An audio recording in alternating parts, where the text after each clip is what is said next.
And this is Tech Talk Radio. I'm Andy Taylor. I'm Slick. And we are here to say hi.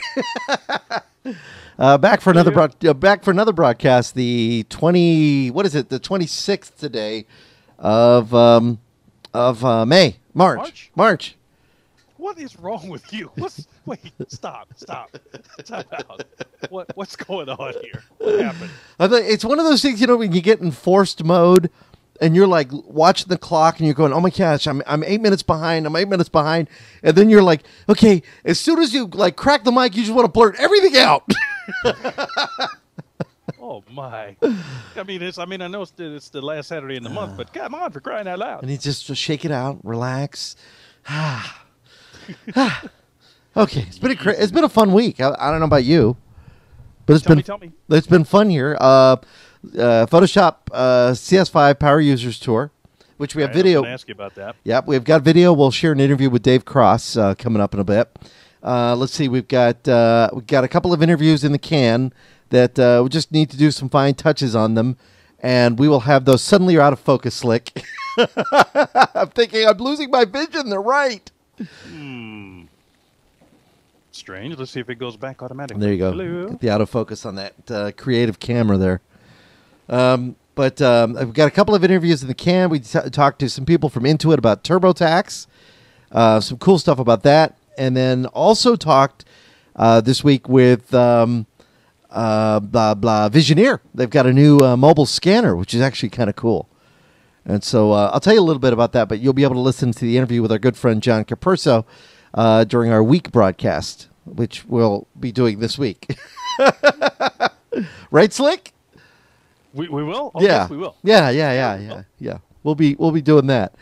Because the Final Four is going to be over, let's see, it's the Elite Eight today. And if they win today, then they go tomorrow and they play in the Final Four. And then from that, a champion is arrived, or at least then you have the two top teams, and then they'll play during the week, I guess. Yeah, well, I didn't realize we're down to the Final Four, because the last thing I heard from everybody screaming on Facebook and stuff was, the U of A won, and I guess they beat Duke, and Duke was supposed to be a better team statistically. Right. But apparently not that night. And so this is where I get confused, because it seems like everybody jumped from the Sweet 16 down to the Final Four, which I thought you went from the 16 to the 8. Yeah, and that's what they're playing today, the Elite Eight. So today, yeah, because, all right, so for those who don't know, we do the show in Tucson. So the Wildcats is, Wildcat basketball. It's big. Sports is huge there. We're a university town. And in the state of Arizona, you have like 4 universities or 4 colleges that play. You've got, you've got U of A, you've got ASU. Right. You've got, Come on. Hold on. It's in up north. What is it? Come on. I want to say Northwestern, but it's not. No, it's not. It's up near Flagstaff. What is it? What is it? NAU, Northern Arizona University. NAU, and then you got to include them, Embry-Riddle. Yeah, they have a pinnacle team. Yeah. Yeah. Oh, don't forget, there's another one, University of Phoenix, except you all play online. Although Embry-Riddle, they may be disbanding their sports team because of what happened at the Reagan International Airport in D.C. with the flight controller fell asleep. That is absolutely crazy. That's downsizing for you. Now, what was the story? Did we find out? Was the guy asleep, or did he get locked out of the control tower? What happened? Yeah, I think whoever answered on the radio, and it wasn't anybody from that tower. It was just somebody, some official. I guess. Oh, it's some monitor guy, some guy that monitors the general airspace for that area. So the pilot was saying, "Hey, anybody talk to the guy in the tower at Reagan International Airport?" And so the guy that's in charge of that area, just in general, he radios back and he goes, "Well, I've heard of guys getting." He's trying to cover for him. I can tell just by the way he's saying stuff. I've heard guys getting locked out of the tower before and stuff like that. So they, later on we find, as everybody assumed, because the pilot's going, "Yeah, right." so at least two flights on their own had to land at Reagan International Airport without any assistance at all, which they probably don't need, but you want somebody at the tower to go, left, right. Yeah, come on in. You know, you want to do that. So at least two planes land without assistance from the guy in the tower. Right. And they find out later, I guess, you know, because the guy finally admitted, yeah, I fell asleep. You know, which happened. My God. And I understand that. There's a part of me, for the most part, really, I'm not giving the guy in the tower a pass. Right. But it happens. And there should have been, there's always should be more than one person in the tower. Well, you would think it's such a it's such a high profile position. I mean, wouldn't you think that this couldn't happen because of the energy in this job? I mean, you'd be thinking, massive amounts of energy because you're keeping track of planes from all over the place. But I guess they were down to a limited number of flights. It was like 12 o'clock at night or after midnight when this all went down, right? Yeah, having fallen asleep in a couple of, situations where I shouldn't have, and I'm going to out myself on this. As a security guard, I've fallen asleep, and I shouldn't have. I've actually fallen asleep on the air. The worst that's ever happened was I was doing a show in Washington, D.C. I was doing a show in Washington, D.C., and this happened multiple times, and this was in the days of vinyl when I had to actually queue up the album. Right. And I'm tired. And so I get up and I walk around the building. Luckily nobody was there. But I get up and I walk around the building. I'm trying to stay awake, and I sit down on the couch in the lobby. Right. Big mistake. You fell asleep in the lobby? And it happened more than once, where I wake up and I hear.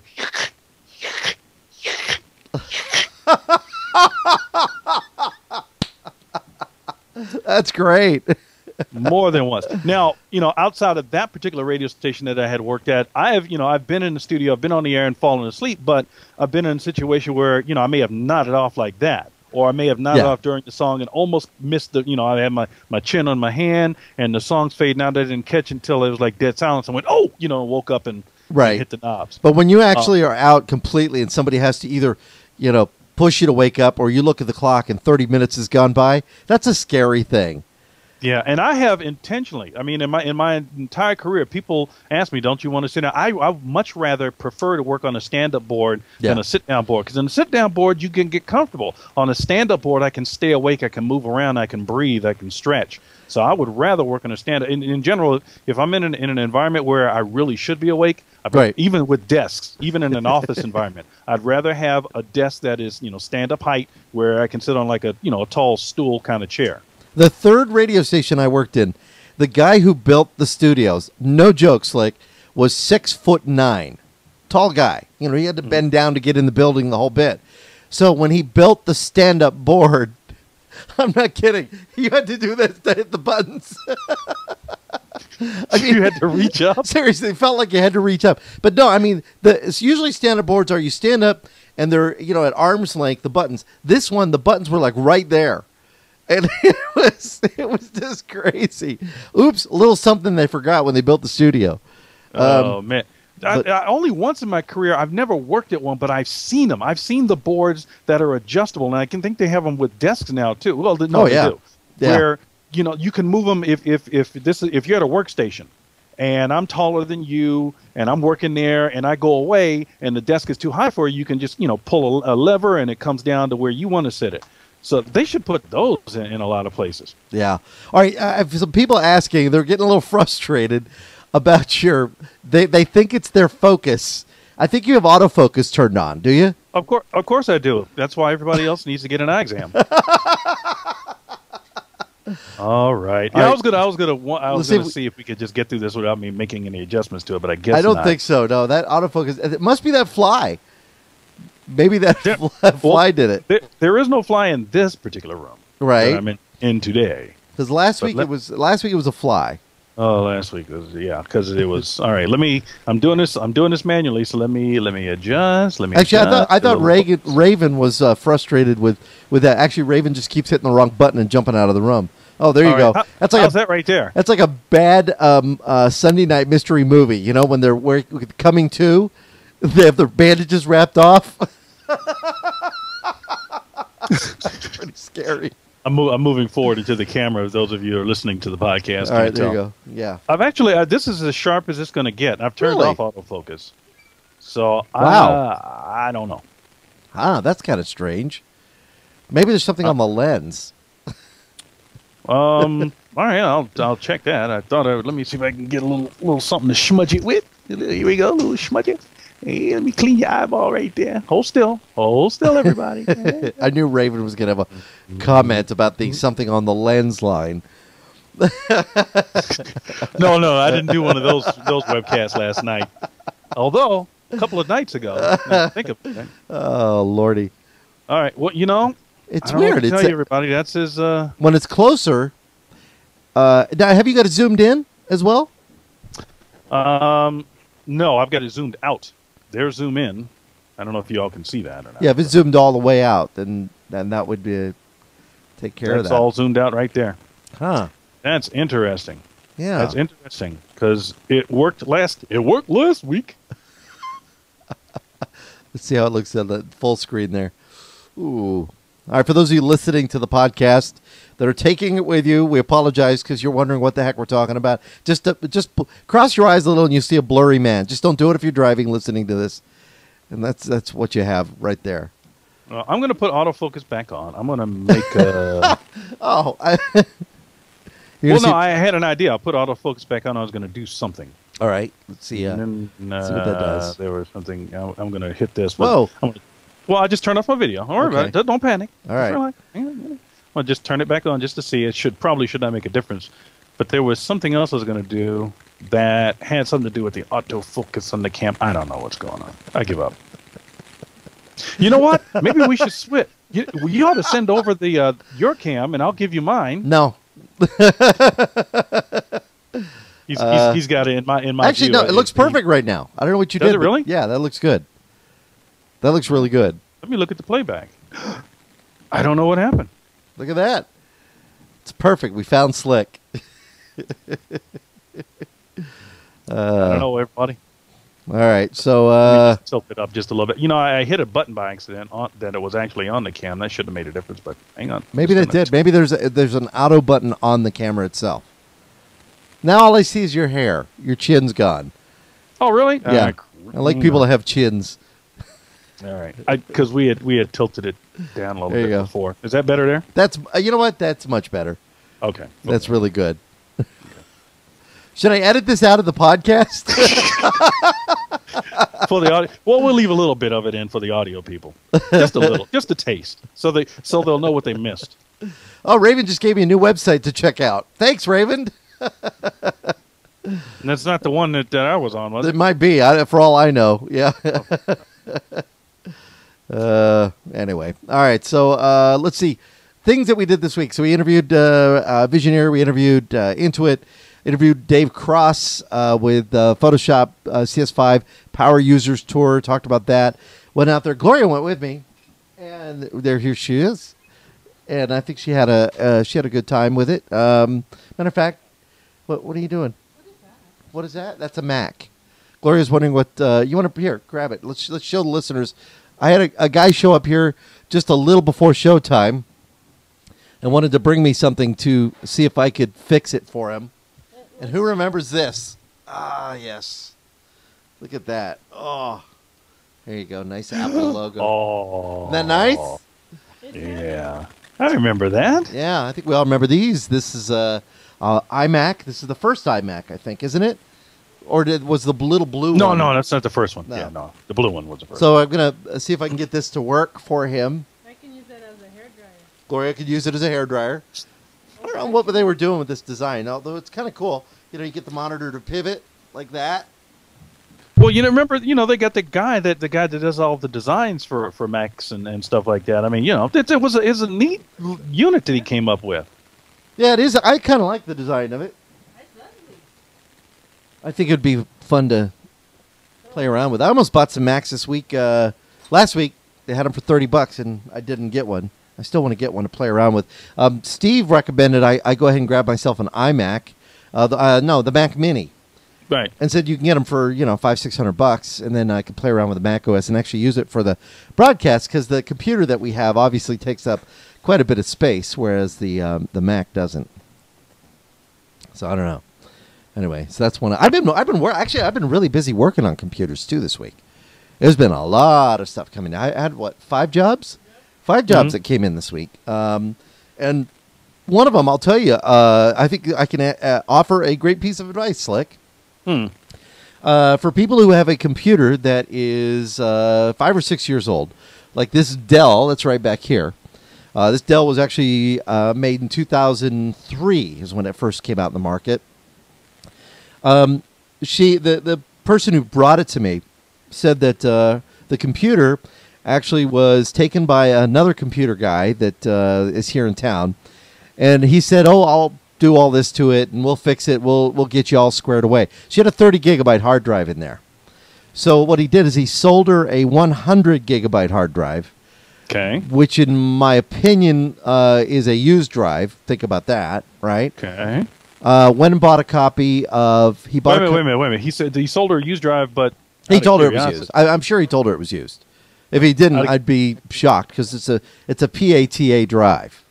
Out of curiosity, how much did he charge her for that drive? Oh, I'll get to that. Okay. All right. Grab that microphone over there, G. Anyway, so sold her this drive for and then installed Windows 7 Home Professional on it. Now remember, this is remember this is a 7-year-old computer. Okay. Put an extra gig of RAM in it. Had 512 in it, so he put an extra gig in it of 512 sticks, 2 512 sticks, and these 512 sticks are mismatched in speed and latency.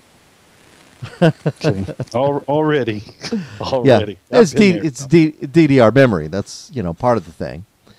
It'll work, but it's not what you really want to do. She said she got it back, and after about, because the other one was blue screening, so it sounded to me like maybe she was having issues with it. She got it back, and after a couple of days, it started wigging out again. So at this point, she was frustrated. She spent, you ready for this one? For that 100 gigabyte drive, and the Windows 7 and the installation. How much did she say it was, Gloria? $300. $300. Now, considering 130 of that goes to the Windows 7 installation, then the drive, which was probably a used drive, and the installation itself, the labor, was what, $200? Oh, man. Okay, so after going through the 100 gigabyte drive that she had and finding it was taking forever to start up, my first thought was, well, it's a bad drive. I went ahead and I went to the manufacturer's website for that drive, which is Seagate, and downloaded the C tools. And you can find those on the manufacturer's website. And what the C tools do, it's a tool from Seagate to actually test the drive. The nice thing about it is if you're running Windows 7, you can burn the ISO for that without even having to go out and get a third-party ISO burning program. Windows 7 does give you the capability to do that. And I thought that's kind of neat. So you download this ISO, you burn it to a bootable CD or DVD, whichever one, and then you can put it in the drive, and it'll boot up, and it'll test a basic test of the drive, and then an advanced test. So I ran a basic test of the drive on her computer, on this Dell that's right back here, and it failed. Decided to run an advanced test, and it failed. So I thought, okay, well, then it's got to be a drive failure. Contacted the client, told her. She was a little disappointed, of course, because she had spent all this money. And I said, it shouldn't be a problem. We can get your data off of there and just get it installed on a new drive. Do you have the Windows 7 CD? Thankfully, she does. Oh. You thought I was going to go somewhere else with that. Well, wait. I'm still waiting for the other shoe to drop, so to speak. Well, actually, this is good. This is going to be a great piece of advice for all of you that have an older computer. So I go out, and I went ahead and made a trip to Fry's Electronics on Monday. I was in Phoenix for that Photoshop CS5 user tour, and the best price I could find on a hard drive, if I wasn't going through Newegg or one of the mail order sites, was going to be Fry's. I mean, it's going to be better than Best Buy, going to be better than even Ultimate Electronics with their sale, which I don't even know if they're done yet. So I found a Western Digital 500 gigabyte drive. This is the Caviar Blue. It's not the Caviar Green because the greens aren't great for boot up drives. Now, you got to remember, the previous drive she had was a PATA. This is an SATA. So you're going to get better speed right off the bat. Also, this is a 7,200 RPM, where the drive she had was a 5,400 RPM drive. So older computers, remember that when upgrading, you don't necessarily want to always switch to, if you have the capability, even if you don't, you can get an SATA card in most computers. You want to try and get to the next level, because when it comes time for you to upgrade your computer and go to a new motherboard, new processor, you have already something you can use in your newer technology, at least at this point. So we bought this 500 gigabyte drive, installed the drive, called her up, got the information off her Windows 7 CD. I thought, well, I want to test it first before I copy her data over, and it wouldn't install. The board is capable of SATA, and I thought, why won't it install with Windows 7? It should, right? Wasn't getting anything out of it. Out of curiosity, did it look like an official Windows 7 DVD? Yeah, okay. that it was. But the problem is it just wouldn't get through the install. It took, to give you an example, it took, in boot up, it took close to about probably 10 minutes. And for it to start the installation process, it took about 20. So 30 minutes later, it's just starting to install, which is telling me, ooh, something on the board. Changed out the SATA cables just in case, because that can happen. Changed out the memory just in case. Changed out the controller cables, the SATA cables, just in case, and even changed out the EIDA cable for the DVD drive, which is a uses the standard PATA interface, right? So change that out too. Still took for a long time. So I'm looking at the board and I'm thinking, So I go into the BIOS and I notice something in the BIOS. Check the BIOS. The date. The date is set for 2003. The time is set for some other time. I got Marty McFly's computer here. And I'm thinking, something's up. And I go, well, why would it not keep the date? So I called her up and I said, hey, how long did you have this computer unplugged for while you're, deciding what to do next? She said, about 2 weeks. So, wait a minute. Luckily, I keep batteries on hand. And for those of you who may not know it, computer motherboards have a small little battery in it, round battery. That keeps your time, all your information with your hardware, the whole bit. So I reset the time, with that battery in the motherboard, rebooted the system, still ran sluggish and slow. Right? So I went ahead, pulled the battery, popped the new battery in, restarted the computer, went in the BIOS, reset. You have to reset everything. Reset the time, reset the hard drives, the whole bit. Then rebooted the computer again. And once you know it, boom, everything just flying, right? Yeah. So I'm like, oh, wait a minute. Took her 100 gigabyte hard drive, plugged it in. Everything's fine. Our computer's coming up. That 100 gigabyte drive is okay. It was that little battery. When you go through everything, it's a little battery. So I thought, I looked at Gloria and I said, well, I'm not going to sit there and tell her, well, it was your hard drive. I'm going to tell her exactly what happened. So I called her up. I said, listen, here's the deal. It turns out to be just your battery. You don't really need that 500 gigabyte hard drive. We have the 100 gig in there. I go, now the new one is faster if you wanted it, but, I got to leave it up to you because right now everything's working great. It's flying. So luckily, what does she say? No, I'd like the extra space, and I don't want you to eat the hard drive. So go ahead and install that. But what is that, hon? It was making noises anyway. It was. It was actually very slow. It sounded like an old water cooler. An old water cooler?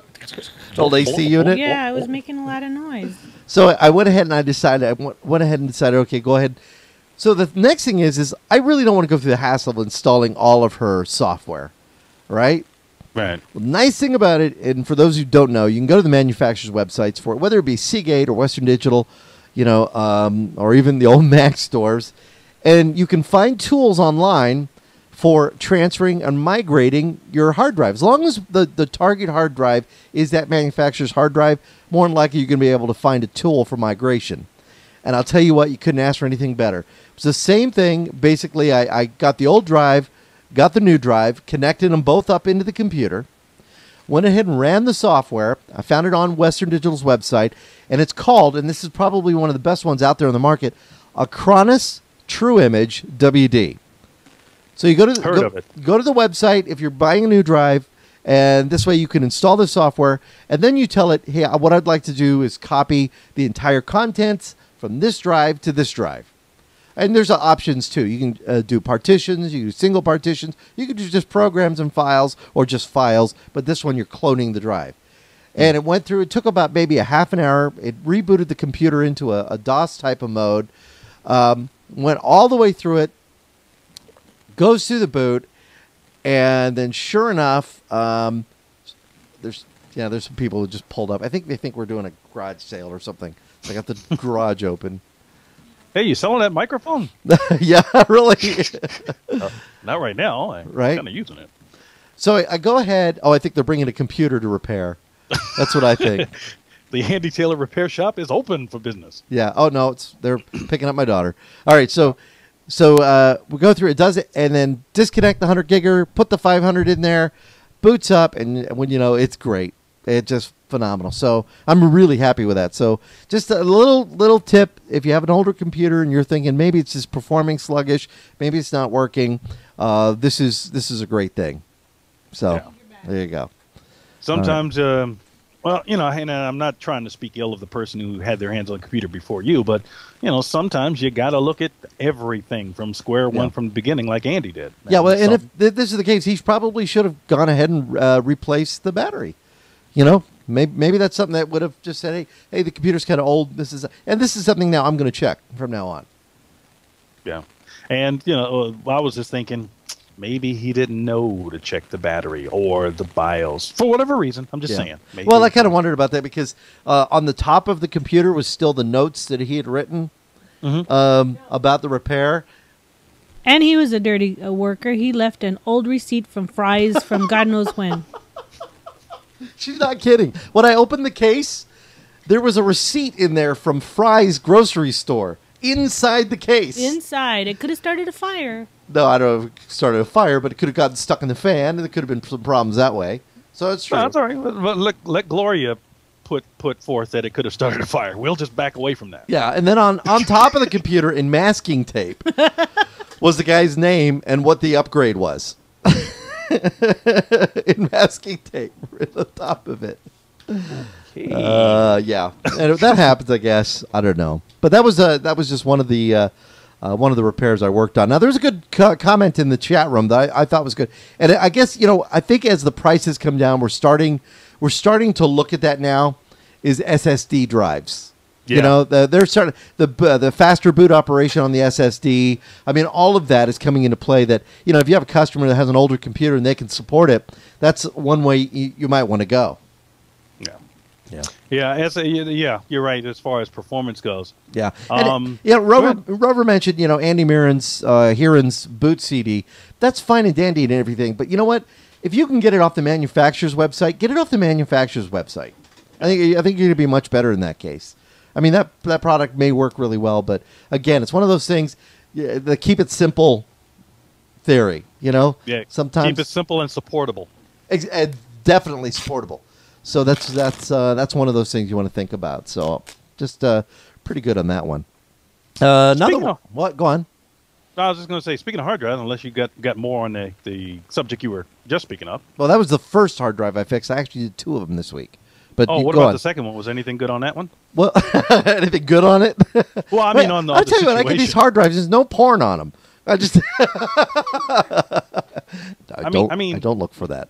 Yeah. No, actually, the other one was a situation with an HP, and this is one of those things. It's an HP computer, 320 gigabyte hard drive, SATA, and the drive's failing. And it would just go into lockup mode, the whole bit. We ran, and that's the thing, too. You get those tests. We ran, this was what manufacturer is this? Hold on, I've still got the drive right here. client didn't want the drive back, but let's see. This is, both of these were Seagate drives. This is the 100 gigger, and then this was the 320 the customer had, also Seagate. We went through it, ran the C tools on this one, changed the controllers, the whole bit, and it failed. So it definitely, because it would get through startup and it would lock up. So it was bad partitions on it. Luckily, this is one of those situations. The guy brought me the computer probably about a month ago and wanted Windows 7 on it. He had Vista, wanted a gig added to the memory. We did that. Reinstalled all of his all his stuff off his hard drive at that time and put it onto a Western Digital backup. Now, usually what I'll do is I'll wait about 3 weeks, sometimes even 4 weeks, make sure there's no problems, or if they tell me right away, go ahead. But I'll save that data just in case. And sure enough, here's one of those instances where it paid off because his drive failed. And then by the time we got it back to our shop and I put it on the bench and started running through it, it was getting to the point where it was impossible to recover the data. So I asked him, I said, how long after that you had the computer? And he said, well, it was actually after about a week that it locked up. He just took a few weeks to call me. Actually, I called him just to see how things were going. And he said, oh, man, the thing's dead. And I said, what? And he told me. And then I said, I'll be right there. And I went and picked it up and the whole bit. But luckily, he hadn't done too much work. All his email's done online now in the cloud. He does it on live mail. So it actually worked out quite well that we were able to get all his emails. I had all the data on the backup still, got all his photos, everything else. So we restored it with a new 500 gigabyte drive, and he's very happy. So again, I got a great price on those drives, right around $50. So you can't beat that. Yeah. Before I forget, you were talking about green drives a little while ago. Yeah. So just a reminder to everybody, if you're going to purchase a green drive, the great thing about green drives is they're energy efficient. Yes. They're not intended to be used, like Andy was saying earlier, they're not intended to be used in, like, for high performance gaming, and potentially in some situations you probably don't want to use them in video processing either, I could imagine. Well, I would almost even refrain from making a make them a master boot drive. I mean, I would use those as a secondary backup drive when you need files. I would say, go for the more responsive, little faster, less access time, with a or you could do an SSD boot up if you wanted to, or even a drive that's 7,200 RPM, or even a Velociraptor, 10,000 RPM drive. You could go with something like that, and then use that as a backup drive for your files. Put your files onto that one, the whole bit. That's how I'm using the one that I have. I have a green 1 gigger, and I'll do the same thing. I'll just go ahead and use that as my storage drive. Yeah. Here's my dream configuration. My dream configuration is 3 hard drives. You put the operating system on one. They don't have to, that one doesn't have to be a large one. You put all your program files and programs on the second one. Right. And then on the third one, that's where you store all your data. Because then, it's accessing what it needs where without everything trying to run off of one drive. Right. Exactly. So that's my dream configuration. Hey, on that one hard drive that you have that's bad, right. Is it a candidate for a good show and tell one day? Well, actually, probably, but what I always recommend now, if you have a drive that's gone south, like this one, and I when your computer guy tells you, yeah, your hard drive's dead, or your motherboard's dead, or your power supply's dead, my recommendation is get your parts back. If you want to give them the parts, go ahead, but seriously, there's money in this drive, and the money in this drive is on this back plate right here. It's got the SAT connectors. It's got the power supply, the whole bit. Now, there's 2 ways you could look at it. Now, if the drive was failing because of a mechanical error, then there's nothing you can do, but this piece is going to still be good. This is your electrical plate. This powers your drive. What happens sometimes is people short these. They touch them against something electrical, or basically they take a power surge and it blows this out. A power surge won't necessarily take out the workings of the drive itself. Not necessarily. Sometimes it'll just take this out. And there are people who will pay $30, $40 for these, especially on a drive that's an older drive that they don't want to send to Drive Savers or OnTrack and have them try and recover the data. Because, Slick, isn't it kind of pricey? Yes, it can be. Yeah. Absolutely. And then we're talking triple, sometimes 4 digits to get your data off. So if it's a matter, I would always say if you can find, here's the thing, there's a BIOS number and a firmware number that's going to be on the drive. I don't know if you can't see that there, but you'll see this information on the drive. You can take that information and do a search to see if you can find a plate. It has to match. 9 times out of 10, if it matches, you'll be able to get the drive booted up. I've done that in several cases and been able to recover the data, and it's always a happy feeling for all when suddenly you're recovering, their photos that they thought they had lost forever. So just something to take it. And for those who don't know, and you may be watching the show or listening to us on the net, I'm going to show you a picture so you know the difference. The top one is the older interface, uses a ribbon cable. The bottom one is SATA. There's different speeds of SATA, but again, those are the differences in some of the hard drives. And then there's even some new looks now that are on the market. And there's also the older SCSI, and they call it SCSI. SCSI doesn't mean the girl who lives down the block who smokes a lot. It can be basically just you walk by. Sorry, I got a visual. Yeah. I know her. Basically, it's a different type of interface. So there you go. All right. And I'm sorry. I'm just making, while you were telling everybody, I was just making a note here to try to get together with Rave's boyfriend to see if maybe there is some way to get copies of the data off of her drive one day, because she typed in the chat room, "You'll never get my computer," when we were discussing, the potentially compromising data and information and maybe pictures and video. Storage. You got to think about that as somebody who fixes computers. This can be rather daunting for people who have either A, gone to websites that maybe they might be frowned upon going to, B, taking pictures or videos and putting them on the hard drive. Let's face it, we're in a new age. People do this kind of stuff. And that can be daunting if your computer dies and you don't know what to do. Some people will just take that hard drive and never get it fixed, never get it repaired, never get that data transferred. And usually, the people have become smart. They're either putting them on smart drives or flash drives and saving that data, protecting it, which is possible with software that's out there. There's software programs, one called Couple in a Box, which I believe is still being made, which is for those that, want to, encrypt their data and keep it safe. They can do that as well. So you have to trust and know who your computer person is, and know that if they find anything compromising on your drive, that they're not going to use it in a way that could be damaging, and it can be damaging or harmful to you.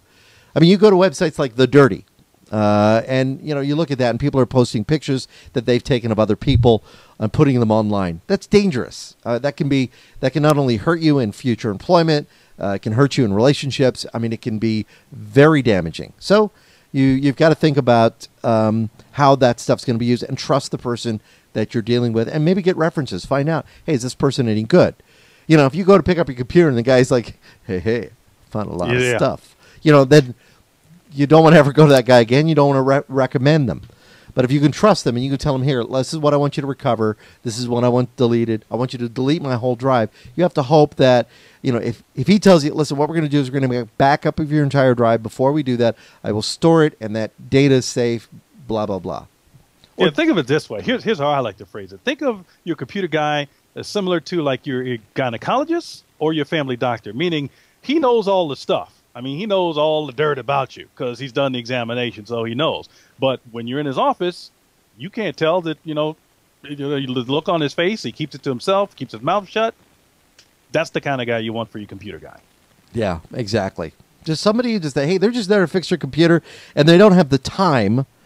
They don't have the time to go through that. Now, if you tell them, I want you to copy all my photos over, you have to realize there may be an instance where they may see something. Just leave it at that, yeah. and hopefully, they're going to be trustworthy. It's the stuff that I found on Gloria's computer. Woo, man. Yeah, I've come across stuff on not only computers but also phones. Oh, yeah, phones, as well as devices owned by some teens. That's the scary thing about it, and that's that's one of those things we gotta instruct kids out there. You got to tell them, listen. You may think it's fun to send a shot of your butt or in a compromising situation. This is how this stuff can be used. And again, you look at websites that are out there, even social networking sites that are out there, where people are posting stuff on Facebook, and you may think me drinking a beer is one thing, but me getting hammered and sloshed and drinking a beer with my shirt up over my head, that's number one, disgusting. Number two, that's what I thought when I saw it. Number two, that can come back and bite you in the butt. So if you're not ready for it, Yeah. So. By the way, and Raven in the chat room was talking about make sure, if at all possible, your flash drive is encrypted. Some of the data on it is encrypted. There's a couple of ways, and I've been trying to, on my Twitter posts as well as my Facebook posts, there has been every so often somebody release some free software that you can use. And the one that's really TrueCrypt, that's the one that's really popular that's free. There are times where it cannot be user-friendly for most people. But it's the easiest free one out there that I'm aware of. But there are others where they've had some times where they've gone, for 30 days, we're giving away our free encryption software that you can put on a USB drive. And I try to post those. Right. Now, I've also come across, and I'm hoping that we're going to get some in so we can do some reviews on it. Now, more and more, these USB and flash drive makers that, sell the little external drives, now there are models where they come with their own encryption software. I mean, easily straightforward for the novice and average person to use, where you plug the drive in and the software either automatically asks, hey, you want me to launch and do some encryption for you, or at least it's available through a quick shortcut. So you plug it in, open the drive, you look in there, and there's a little shortcut, just like a program. Double click on it, opens up, and then you can encrypt stuff. Well, one of them I think that we looked at, wasn't U3 that way, Slick? The U3, didn't they have their own encryption, I think? They did, yes. Yeah. Ucrypt, and there's also U3 as well as CEDO, CEEDO, which isn't as popular, but CEDO still exists. And again, been trying to get some of the latest, get them to send us out, some of their latest versions for us to try, but haven't heard anything yet. Well, we'll have to follow up on that and see if we can get something like that to try the encryption programs. Because again, if you have data on your drive that can, again, and it doesn't have to be, embarrassing photos. This can be spreadsheets, your financial records, all of that stuff should certainly be hidden and kept away somewhere safe. Somebody actually recommended putting a USB drive with your data on a keychain. But something you have to think, what if you lose your keys? Okay, if it's encrypted, it's safe. Then you have I would still be concerned, even if it's encrypted, because for every encryption, there can be a crack. So it just depends on how much somebody wants to get your data. Now, for what it's worth, here's a couple other ways. I mean, they're not as secure, but here's a couple other ways you can do things. Like with a folder and with files, you can rename them to keywords that only you'll think of. Actually, I just thought of 3. Okay, so that's one way. So you rename a folder or file as something that nobody really is going to want to look at. I can't think of a word now, but just think of a word that somebody's going to look at and go, I don't care about that. Okay. Right. Not only for the folder, but also file. There's also, I can't think of the name of the procedure, but there's software out there, and it's free if you go look for it, where you can you use the software, you create a text file or document or whatever it is, and you embed the data, the file, whatever, into a picture. Oh, yes. Yeah. And so when anybody, it'll be a JPEG or BMP or whatever, most people open up the file, all they see is a picture. But you use this extra software, and it opens up the file within the picture. Wow. That's getting pretty intense on that, though. Yeah. It's pretty good. Here's a couple that have been mentioned in our chat room. And for those of you who are watching this or even maybe listening to the stream via the podcast, here's some of the ones that were recommended. Komodo disk encryption. They say Gandalf says it's a wonderful free USB encryption software for Windows users, which comes with a easy-to-use interface, which I don't understand. Komodo was in the news this week. Yeah. About some problems. So, probably go over that. Rojo's Mini Drive, free software to password protect your USB drives. It creates an encrypted partition. US Safeguards, just as the name says, US Safeguards is one. Password protects your USB drive. Let's see, Discryptor. I think that's one you mentioned. Free open source encryption that encrypts all disk partitions. Let's see, also TrueCrypt, which that's the one you mentioned. And then I believe BitLocker does something of the same thing. Oh, BitLocker within Windows, which I don't use and haven't used. I'm not saying it's bad. I'm just saying I just haven't committed to it, only because it was just Windows specific. But yeah, you're right. You could use that. Yeah. And then, of course, there's the old method. If you just, like what I'll do with the photos of Gloria in the bikini and some of the other ones I have, I'll just go ahead and use WinZip. If you have a registered version of WinZip made from Corel or even RAR, you can RAR it and password protect it. And sometimes that's just it. You just want to keep it on your local drive. That's fine. Yeah, that was the other one I was going to recommend. And it's not just WinZip. There's some other zipping programs or compression programs that allow you to do that where, you compress the file and it takes a password to open it back up. Right. And have an exit strategy. That if those pictures do make it to the market, what's your strategy? Yeah, that's not me. You could do like some and just go pro. If you know what I'm saying. That's Photoshop. Oh, boy. I'm just thinking about this. Photoshop doesn't have, they probably don't, but I'm going to ask anyway. They don't have any type of that a feature or functionality within it where you can put, because there's really no reason for it. Where you can encrypt it? Not really. I mean, you can watermark pictures. I don't believe they do. That's a good question, because considering also the conference that we attended this week. So, I don't know. I bet you they have something like that. But, Now, what the deal with Komodo this week? As Gandalf put it, apparently they sell digital certificates, and apparently a partner was compromised. As Gandalf says, on March 15th, they say it was well planned, well executed, but as Komodo says, and this is the most important thing, well, not the most important thing. If it never happened, that would have been the important thing, but it was quickly detected. So, those are the key words, quickly detected. Nothing worse than an antivirus program out there that goes undetected. All right. And most companies and services that are involved in computing, internet technology and stuff like that, they jumped right on, because once Komodo made it, as far as I can tell, they didn't try to hide it like, oh, we've been hacked, we made a mistake. I mean, they were, as far as I could tell, they were pretty open about it. They're like, hey, we got compromised, guys. Everybody, we got a problem. So they issued some new certificates. And because immediately I noticed there was a brand new update for Windows that addressed revoking and also putting in some new certificates within, I think, the browser and the operating system itself as well. Right. So everybody around the industry kind of jumped on it. Well, as people get online, and the scary thing is there's so many people who don't know what to do when they come up to a site and it says, oh, the security certificate for the site has been revoked. Do you want to continue? I mean, they get or maybe even warnings that come up with their computer that say, because this is built into certain browsers. Google will even tell you this site has been marked as unsafe.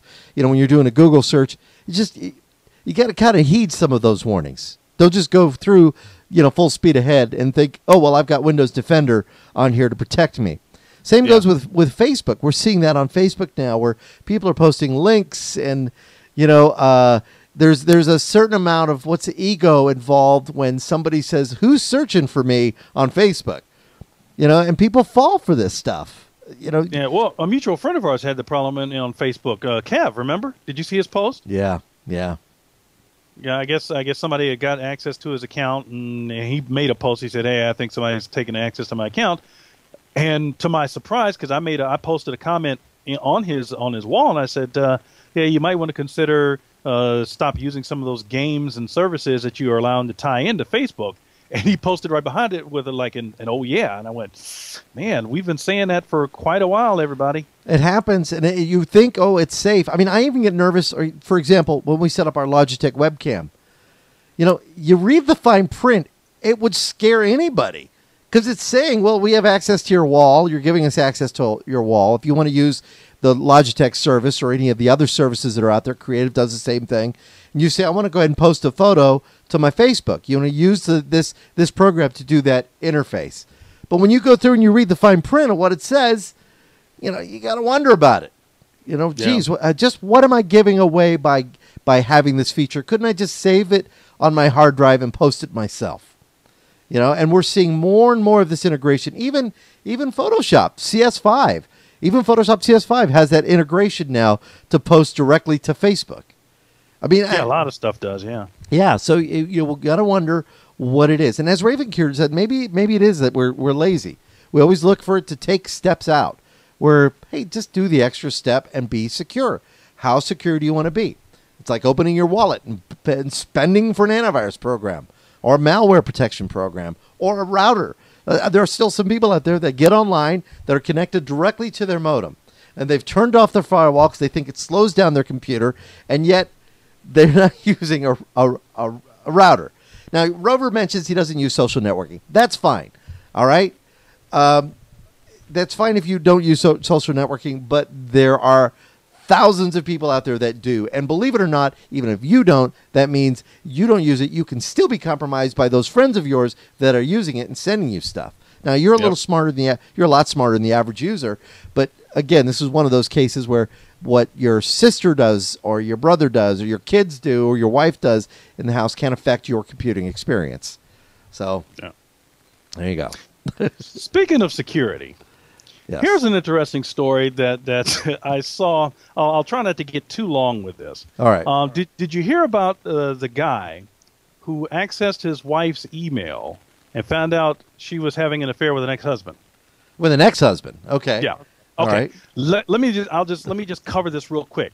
This starts, let's say, back in February, but it also leads up into next month. All right. This is in the state of Michigan, so we got to keep that in mind for right now, because now we're talking about state law and potentially even county law and potentially even federal law. So there's a guy in Michigan, third husband of this woman. Okay. He accessed her email and found out that she was having an affair with her second ex-husband. All right. Okay. Follow along, because, I mean, we're going to be bouncing back and forth here a little bit. All right. So, he's been charged with violating a state law used against hackers. Okay. Now, this is where it gets a little confusing, at least to me, because I'm not sure how this is really going to play out. It appears in that state of Michigan that there's somewhat of community property law, so is probably his and hers. So the third husband as well as his wife. Okay. So they're trying to, at first they were saying, well, he accessed, he hacked into a computer. Well, technically he did not. That's coming later. Hang on. Technically he did not. Now, maybe he accessed her email account illegally by state law. Maybe. Okay. However, she had all of her usernames and we've had this conversation before. She had all of her usernames and passwords by the computer. That's how we got into her email account. All right. So technically, it's not hacking, but it could be an illegal access of an account that may not belong to him. Got it. With me so far? All right, I'm following. But I'm still wondering about the whole community property thing. All right. So, so that's where we are from February to now. So the state's, charging him with a crime of hacking, which technically I have a little bit of a problem with. All right. So now we find later on, I just found this out yesterday, day before yesterday, that he has now been charged with accessing the Courts and Law Enforcement Management Information System of Oakland County, again, Michigan, which is a restricted computer system with confidential law enforcement information on it, which is it could potentially be a 5-year felony if he's prosecuted. Wait, so he went into the courthouse to try and... Well, I don't get it. Right. All right. I'll try to make this clear. I wanted to tell us in a certain way, because it just kind of builds on its own. But to make it as clear as possible, let me say this. I just figured it out. What? She works for the court system. Not her. Okay. All right. But he, the ex-husband, the third husband, is a computer technician with this particular county that they both live in. Oh wow. Okay. But he did not hack into that system. The Clemis system is what they call it, CLEMIS. He didn't hack into it, but they're, again, now with this other charge of hacking, they're trying to get him for a second system of hacking. Okay. But he didn't hack, because what he did was it wasn't a technical hack. It was a human hack, which I've done before. Right. He had the guys who actually used the system show him how to use the system. Oh. Oh. But the county is still trying to say that he illegally accessed information on the system, on the Clemens system. So is their marriage over? Not sure, because also now the first ex-husband was brought into this too, because the third husband told the first ex-husband about all of this. And now this all has to do, I mean, it's swirling around custody of 2 children too. Oh my gosh. So it's turned into a custody battle. Yeah. So what's coming up next month on April 8th, now there's supposed to be a trial date for the initial hacking, the initial supposed hacking charge back in February. Right. But now that court date and case may need to be put on hold, because now they may need to address this other case first of him getting access to the county's database. Well, it makes you okay. So it makes you wonder, though, and in the terms of who gets to use your computer. You have a computer. Now, when you're married, that computer could be considered community property. If like here in Arizona, it is. Exactly. We are a community property state. Now, if you create a profile for that user on your computer, say it's your computer, and you create a profile for that user, and that user accesses that computer, whether she accesses your files or her files, then from what I understand, you're not breaking the law by reading the email. However, if you do not have a user profile on that computer, and it's sitting in the living room there, and that person gains access to it and logs in and reads your email that she understands is not your email, or not her email, then she's breaking the law. At least that's what I understood. That's potentially possible, because let's use for the argument, just for conversation's sake, let's say it's a Yahoo account. Well, that's like a nationwide kind of a situation, not a state thing. So maybe a whole different law comes into play there. I agree with you there. Right. Gandalf mentioned 2 things might work for this guy, Leon Walker. If he and his ex-wife still live in the same house, and he had routine access to the laptop he used to get into his wife's email, then again, that breaks down to that whole theory of having a computer set up where they're both using it. There are keyloggers could be on anything and everything. They can be on purpose, and they can be on by accident. Yeah. I can't count the machines that I've been working on or whatever, and I go, wait a minute, something's not right, and sure enough, it's either software or hardware, and there was a keylogger on. Ooh. Careful. If you're not touching your computer, and for absolute 100% fact that your computer is clean, assume it's not, because you just don't know. Yeah. Man, I never thought about that. Now, once you do that, though, that's a crime.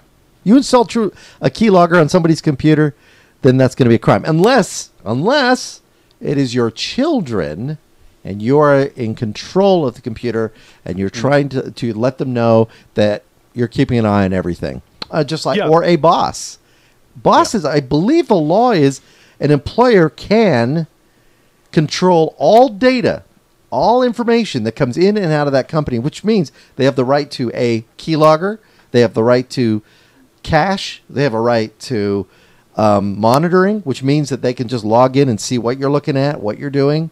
I mean, believe they have that all capable.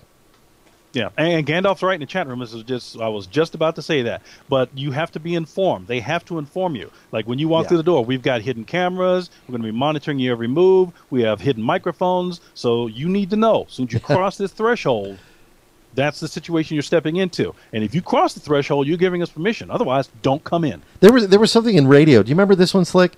Years ago that developed where suddenly we were told as consultants became popular in radio.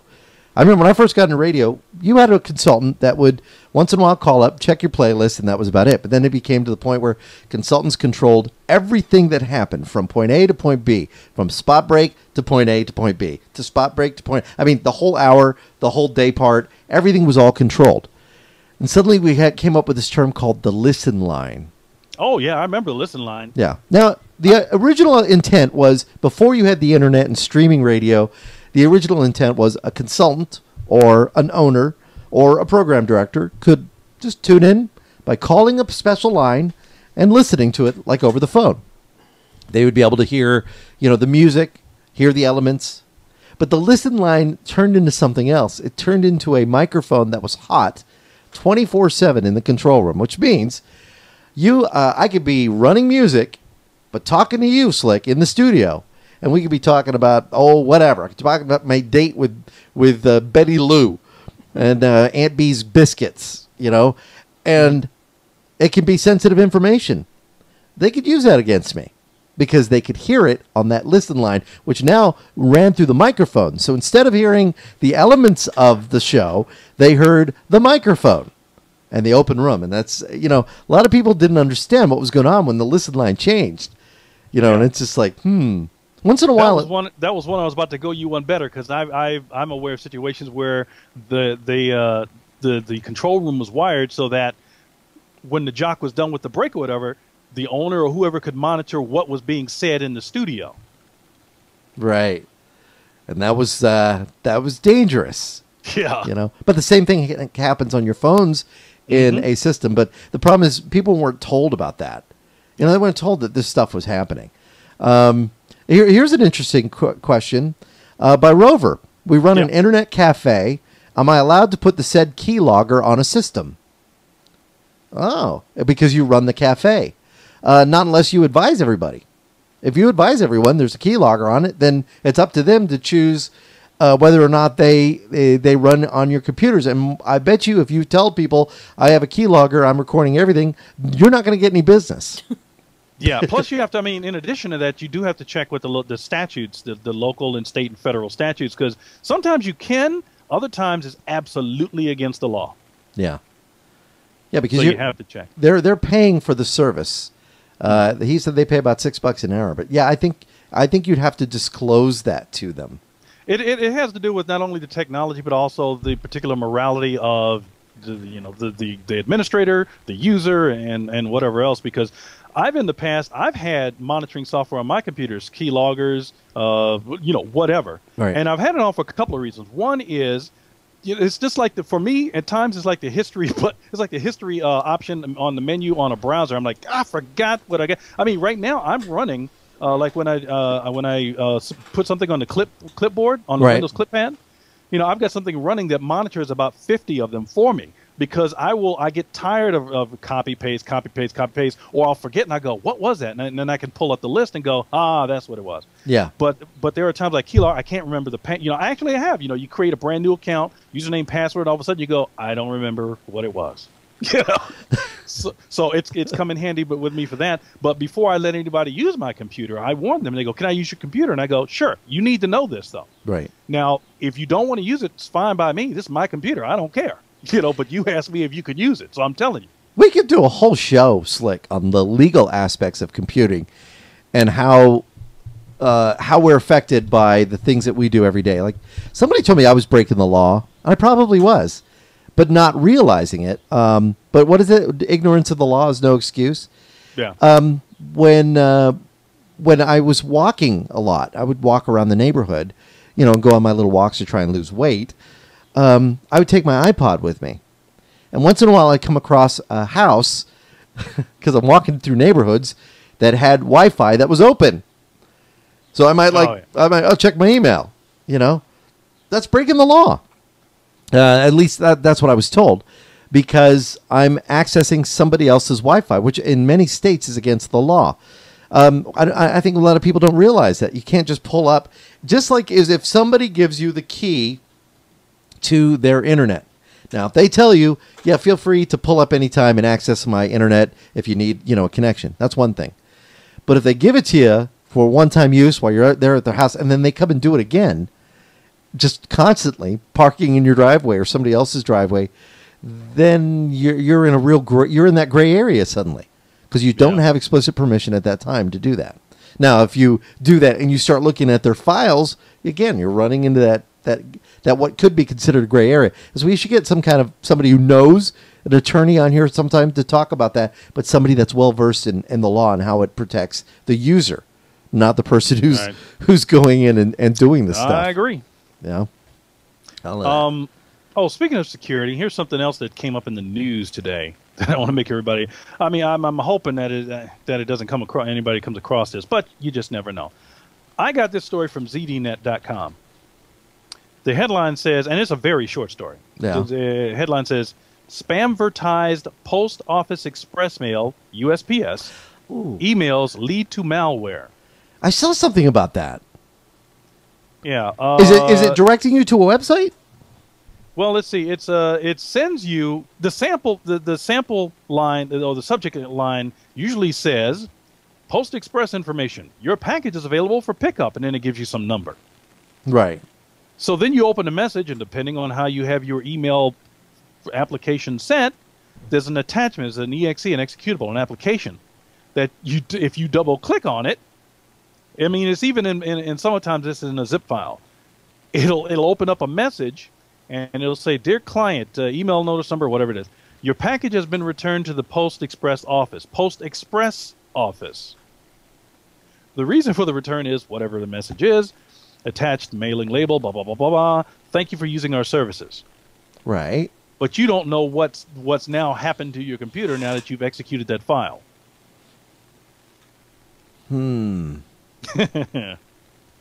Crazy.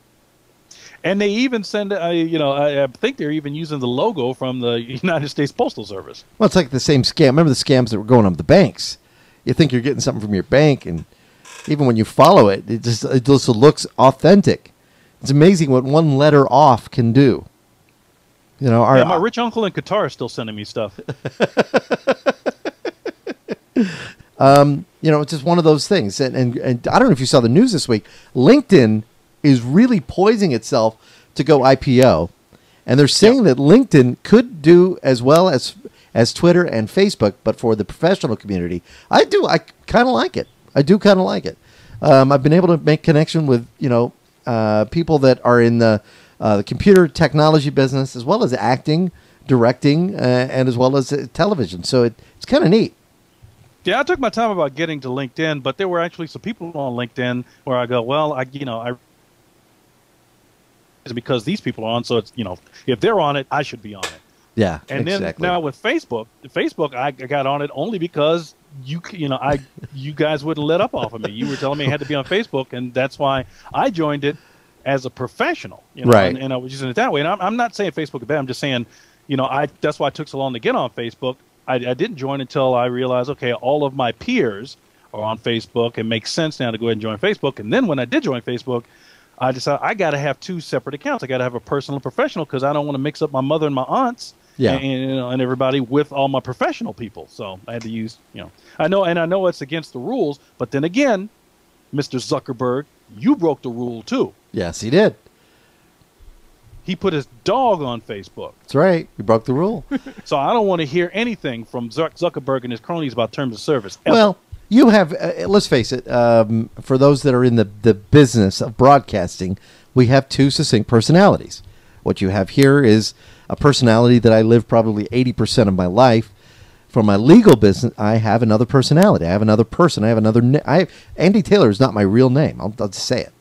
I have a legal name, but Andy Taylor I've been using for 20 plus years, and I haven't legally changed it. There's no reason to, and this is the one I use. I sign my documents with another name, my legal documents, and that's it. My driver's license says something else. And it's just the way it goes, and I prefer it that way. But I had another Facebook with my family and my name, and I thought, you know what, this is really kind of who I am now. So go ahead and use this. But I think you should be allowed to have a couple of profiles. Yeah. Why not? What is it hurting? And they tried that wall thing where you get to publicize, your professional position or whatever like that. I tried to maneuver somewhat to a wall and. Well, it's not a wall. What do they call that, Andy? It's where you have unlimited people can follow you on this particular type of like Facebook a fan account. page. Fan page? Fan page, yeah. Yeah, and then it became a like page. And I actually have a like page for Andy Taylor Technology and Media. That's the business that I run that does the computers and stuff. And what are you laughing at, Gloria? What are you doing? Oh, Gloria's over there putting stuff on her face. Are you bored, dear? She's sitting across from me. It's a banana. Why are you putting a banana on your face? Let's start talking about sewing. We'll get her back. Yeah, that's what I think that's what she's doing. It's like a applique or something like that. I hated the word fan page. I like page. Fan page I thought was a bit... Fanny. Fanny. Egotistical. I couldn't get it. Yeah, I couldn't get it to do what I wanted it to do. I couldn't get it situated and formatted the way I wanted, so I just gave up on it. Well, somebody asked me the other day. They said, "Listen, I'm developing a website for them," and they said, we've had people talk to us about Facebook and MySpace and Twitter, and you pay extra for this integration. They said, "Is it really do me any benefit?" And I said, "If anything, if you have something to say, and you could say something every day, Twitter, out of all of those, is probably your best source." Because Google kind of follows Twitter. Google doesn't really look at Facebook that much. Right. But I think there's a reason for that. Yeah, there is a reason for that. And I think we all know the reason. We're just waiting for it to happen. Mm-hmm. So I have a feeling that I think they're better off going with Twitter. However, if you can gain new customers and you use Facebook as a business tool, then by all means use it, but use it right. Don't just post stuff in there with no interactions. Don't just post what your sales are. Don't have a Facebook page where you're not accepting new friends. I know. What kind of a business is that? Exactly. Somebody wants to be your friend on Facebook, fine. But as soon as they start spamming, delete them. And manage that so you delete it when it's no longer, delete that account if that's all it is. And if it's people that maybe have used your product or are interested in your product, go for it. Add them on there. But again, and don't just not post. Yeah, but like you, I use my nickname because that's I got this nickname when I was in junior high school, and that's all people ever used to call me. Yeah. So that's why I go by Slick. I mean, I've got birth names. We have our birth names, but nobody knows our birth names. Sometimes I've got family members that don't even know my birth name. Hey, in the chat room, I think Gandalf posted. I'm looking here. A question. He wanted to know if it's legal to access other open Wi-Fi internet connections. Well, the cover answer is no, but that's not the absolute true answer. The answer, if I've got a personal Wi-Fi service in my house, and I neglect to use a passcode or anything like that, or encrypt it or whatever, right? Are you legally allowed to access it? Legally, no. Not without my permission. Right. Now, that doesn't count for coffee shops and libraries and stuff like that. So that's the legal answer right there. Now, if you have somebody, because I had a friend who used to do this. In the days before people started encrypting Slick, a friend of mine it used to be called war dialing. You remember that war dialing? Where you would just... where you would just set up your phone. No, it used to be war dialing. Because you would set up your phone and... okay, sorry. You're right. They had programs with the original dial-up modem that would dial phone numbers looking for BBS boards. And I mean, it was kind of cool. People had these, and if you remember War Games, that's what he was doing at the beginning of the movie, dialing silicone numbers looking for a back door, right? Well, now it's called war driving, and it's the same type of thing. You drive and you look for, open spots. What he used to do is drive up, and he would actually access their printer from outside their house. And he would send stuff on their printer to let them know. And, he loved it. He loved doing it just for the sake that he was able to do it. Actually, that's a white hat maneuver. I can't say there's anything wrong with him doing that. That's a white hat maneuver, meaning he's being a good guy. Yeah, letting them know they got a problem. Yeah. Yeah, and that's happened too. I mean, even it's happened here in Tucson. I remember it's happened in Tucson, but it happened nationwide where it happens to a lot of businesses. People will park outside of a business, access their Wi-Fi, and they have their internet connection and Wi-Fi connected to their sales computer and everything, and they're scooping up credit card numbers and all kinds of stuff that goes across unencrypted. Yep. That's crazy. That is crazy. It's like the same thing with these swipers. Listen, I got a great piece of advice this week, and I don't know if I talked about this last week. Did I talk about the whole debit card thing? I don't think so. I thought maybe I did, but I wasn't sure. About how I went to my bank, and I was talking to the clerk there, who said, if you want to have an account that you pay your bills with, get a secondary account. And you know what? I did. And it's great because now I can pay. And I've bought a lot of things online in the last. I bought books, memberships, CDs, flowers from a girlfriend. Hey. Oh, you didn't get those yet? I bought. Just kidding. All this stuff. It's so good to have you here with me.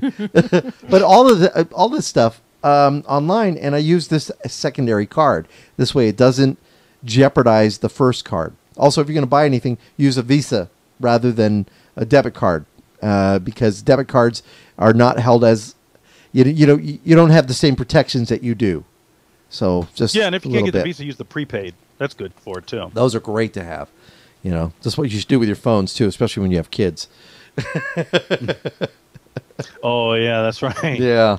Somebody learned the hard way. All right, I want to take a quick second, if you don't mind, Slick. I'd like to kind of give Gloria a chance to kind of tell us what she thought about Photoshop World. She was at the Photoshop Users Conference, not Photoshop World, to kind of give us the rundown of what she thought of the show. I'm going to get her back on here. Gloria, hello. Hello. So now, what did you think of Photoshop World? It was fun. Yeah? I liked it. I learned stuff I didn't even know. Now, as somebody who doesn't use Photoshop, what were your thoughts? It actually looks kind of easy. They make it look easy. Slick, doesn't it? She needs to learn that one, right? Yeah. No, and that's when I went with them that one time. That's why I was sitting there just like you. I'm going. I don't own the program. I've never used a program, but I could do this. And now I can do it. What is the one term you learned? The SO. Yes. That's it. Smart objects. Yeah. Smart objects. Yeah, I don't remember. Slick, you went to one with us, and I think we learned curves. You remember that one? We were learning about curves. Well, this one was smart objects in Photoshop. And Dave Cross was the guy who taught it. And I thought, well, we'll take you going to take a 5 minute there, Slick, because we did talk with Dave Cross, and I wanted to share that segment, that interview with Dave Cross. On Monday, March 21st, the National Association of Photoshop Professionals brought its cross-country tour to Phoenix. The Photoshop CS5 Power Users Tour, presented by author and Photoshop guru Dave Cross, packed the house as hundreds came to get tips and tricks to get the most out of Adobe's Photoshop program. Attendees could also sign up for membership in the NAPP, which provides access to information, tips and tricks, and networking 24/7 with other NAPP members. The popular and helpful Photoshop magazine is also a benefit of membership. Books and step-by-step DVDs were displayed for discounted sale, as well as demos of gear from B&H Photo and Video and Wacom, makers of the popular Cintiq on-screen tablet. We're in Phoenix for the Photoshop CS5 Power Users Tour, and what a great person to show us all about Photoshop CS5, Dave Cross. Dave, it's good to have you. It's great to be here. Tell us about this tour. I mean, what does it pretty much encompass? Well, I've always been of the opinion that while there's always multiple ways to do things in Photoshop, I want to show people some ideas of how they can do things quickly and efficiently, but very flexibly, if that's a word, with flexibility, so that if you do need to change your mind, or if a customer says, can you just change this one thing, that you have a way of going back in and doing it. And really it's all about, for me, getting the thought process going of how can I do my work in a way that's easier but also more flexible.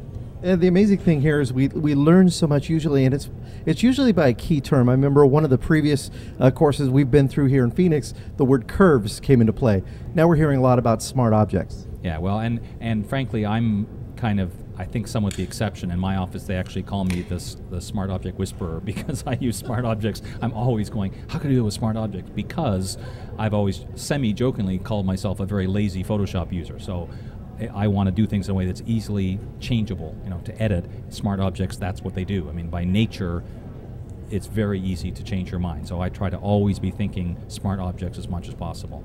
Now, how many cities do you hit on this? Well, this is still actually fairly early days for this particular tour, because it's a new one, brand new content. Usually we take a tour around to, over the couple of years, probably 25 or 30 cities, something like that.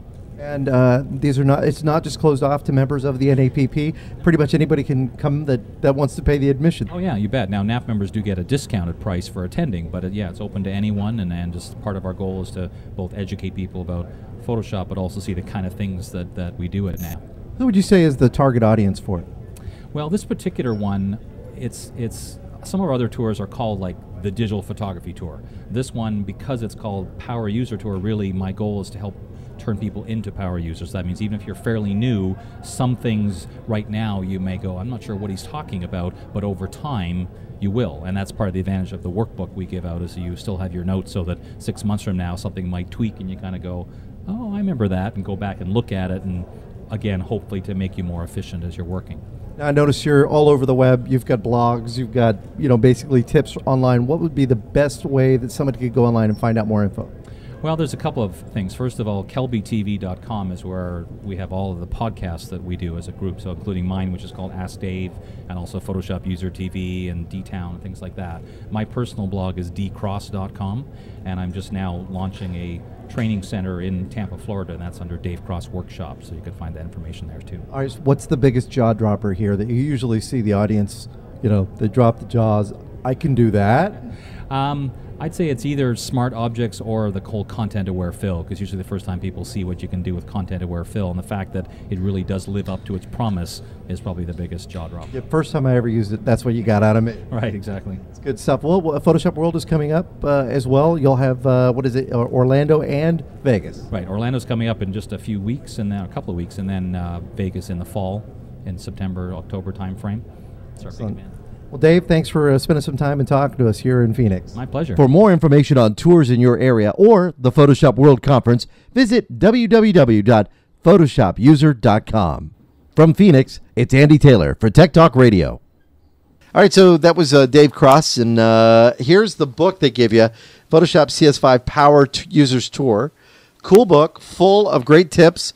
So if you are unsure of how to do a specific task, when you get back, you could just open up the book and practice. That's what it's all about. Really makes it fun. They also give you an add-in. They gave you, they gave us shortcut tips, everything in making 3D designs. They've got that. They've also got a CD of goodies, which I brought back for Slick. Slick got one. Gloria and I will share one. So that works out good. And then you've got goodies digital download, so you can go online and get more, and then keyboard shortcuts for making Photoshop faster. For $99, great deal to attend this. If you're an NAPP member, it's $79, and I believe membership is just like right around $100, so not too bad. Now you got some stuff in, right? Yeah, I got something in. All now, right. Remember when you were showing the stuff you got? I guess it was last week or even week before last. You got the webcams. Yeah.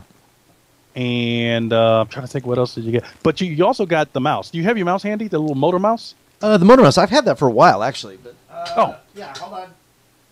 I want him to show everybody what he's got. It's a mouse. It's a wireless mouse shaped in the form of it's supposed to be replicating, I believe, a Porsche of some sort. Yeah, I guess they can't say Porsche. And then at the back opens up. You got batteries in there. You got the receiver here. You just take the receiver out, plug it into your USB, and then it's got this big thick wheel on it. Yeah, and it's got the USB. See where he's pointing right there in the trunk? That's where you put your two AAA batteries and the USB receiver, which almost literally sits flush to the computer. It's really nice. And then the wheel, the scroll wheel you was telling you about, where it's nice and comfortable and everything like that. Yeah. Okay, so I find out that not only does it come in red, but it comes in silver, black, and now pink and blue. No. Yeah, because they wanted it to be considered, I guess it's from Avant Garde Gifts in Florida, Marco Island, Florida. And they wanted us to mention that that it comes in pink and blue in case anybody was looking for some type of a spring break gift or a gift for somebody in college getting ready to graduate. They thought might be kind of a neat thing because these mice or mices or mouses, right? They work in Windows, they work in Mac, and their website is motormouse.us.com, motormouse.us.com, and they sent me the blue one. Ooh, look at that. That's cool. We can race. Yeah. So they sent you the red one, and I guess they felt guilty because I tried to make them feel guilty, during the program, as I usually do, because Ed usually gets the really good stuff, and I always try to steal it from him. That's how it works. Hey, you got a cool webcam, although right now The autofocus is kind of throwing us. Show us the. Hold it up to the camera. Let's see it. I want to see the blue one. Oh, that's cool. I like it. Does it have the same wide wheel on it too? Yes, it does. And this is, I don't know, I was telling Andy, in my opinion, this is the most comfortable mouse wheel I've ever used in my life. Ever. That's cool. So I go, what the? Slick out a car. So now when I go to like autoweek.com or something like that, I'm going. Yeah. It's true though. It is very comfortable to use, and it has a left and right mouse button. Yeah, and remember they sent you the little bag that it goes in, the little, it's got a little nice mouse bag. Well, and I don't know if you told me about it. I don't remember if you said that the last time, but just so everybody knows, you can't see it, but inside the bag is a little pouch for 2 AAA batteries, so you can carry spares. Right. Although I've had the same batteries in here and never have a problem with it. It works really well. It's really, really neat. Very cool. These only retail for like $70, $60? No, or is 50. it better? I think it rounds off at 50. I think it's like 49, but it rounds off at 50. Great gift for Father's Day. They also have a package. They can package it up with a bow tie and all that kind of stuff. I mean, go to the website, check it out, motormouse.us.com. Nice. Cool. Don't they have other cars too? They do. I think they do. They need to come out with like heads of people. Like a heads, like you left and right mouse button. Like the nose. You know what would be freaky? Think of this for a minute. If they ever came out with a mouse that's shaped like a hand. Oh, that would be freaky, wouldn't it? Well, like it's Walking Dead on AMC. They should come out with that, like a hand, and you put your hand on top of it, or a skull, or something like that. Yeah, it's $49.95 just for the mouse, and then if you want it in a nice package with a bow, with a box and everything, it's $54.95 or $55. Wow, not bad at all. All right, you had some websites because we're coming up on having to wrap it up. We want to kind of mention some of these websites you wanted to yap about. I thought these were pretty good. Okay, let's see, because I got all kinds of notes in front of me. What do you have handy? Everything. Okay. Well, no, you don't, because I still got many more. But let's start at the top, trying to make it easy on you. All right.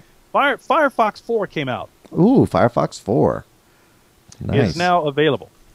So I assume are you using Firefox 3 at all, Andy? No, I'm not. I'm still using IE8, and I've been wanting to move to IE9 this week, but I haven't done it. Now, I read some stuff this week, too, that Firefox, in a speed test, did well. However, another browser did even better.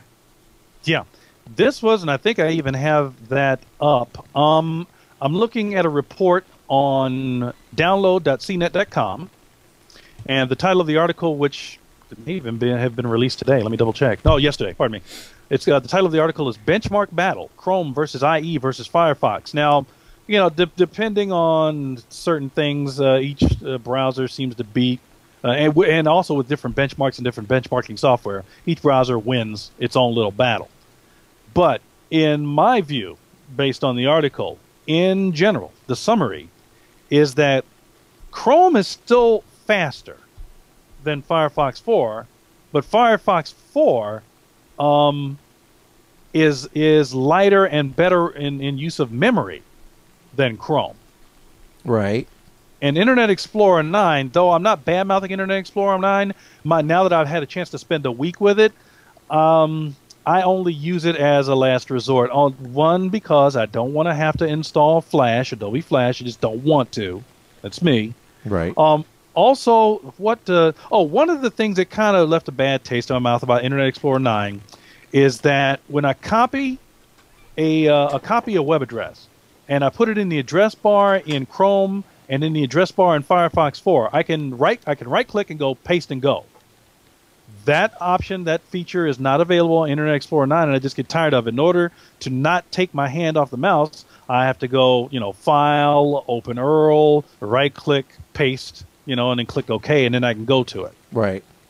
So I kind of feel, they should get to working on making that available as a little extra added in for Internet Explorer 9. Not that you need to wait till 10, just eventually soon put it in, just have it do a plug in quick on Internet Explorer 9 with a quick update.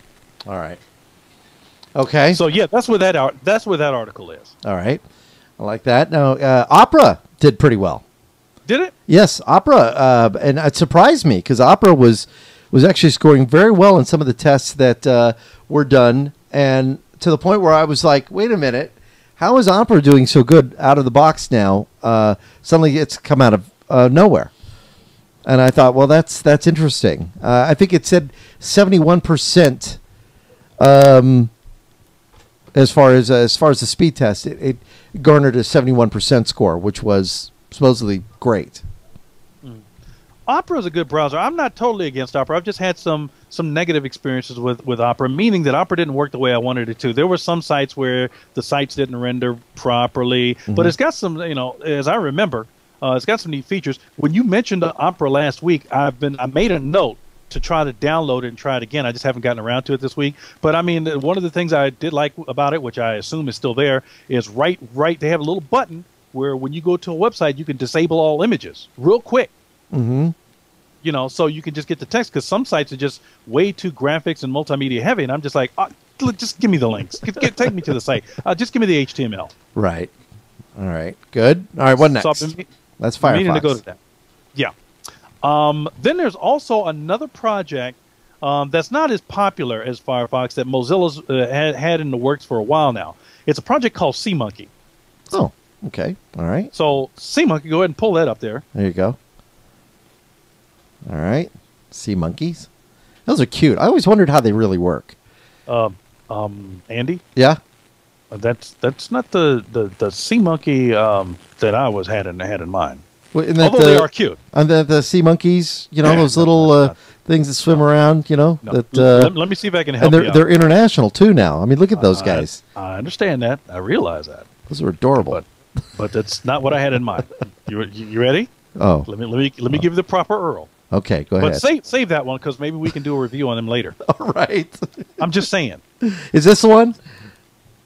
Is it SeaMonkey-project.org? I believe it is. Yes, SeaMonkey. What is it? SeaMonkey.-project.org? Yep. Okay. Yeah. Let me check that. And yes, it is. All right. There you go. All right, there we are. That's the one. Now this is back in the days. Remember when Netscape released the package where you had the browser and the email and the FTP and all that kind of stuff? Right. That's what this is. This is a browser plus. It's got an email client built in. It's got a web authoring client built in, and some other things that I just can't remember. Now, I've been using it. SeaMonkey I've had experience with SeaMonkey like I've had with Opera in the past, where you'll go to a website and the entire website doesn't render, and then it becomes more trouble to use and it's worse, so you just either quit using it or uninstalling it. Right. But I found one of the things that made me go back to SeaMonkey is this. As I've said before, I use a lot of portable software, meaning I don't have to install it. I download it, I fire off the executable, and it just works. And I can put it on a USB drive and take it from computer to computer. Well, in the past, with the previous versions of SeaMonkey, they would not update. So with like Firefox and some other browsers where you click on update, it'll update and then install it in the browser and just restart the browser.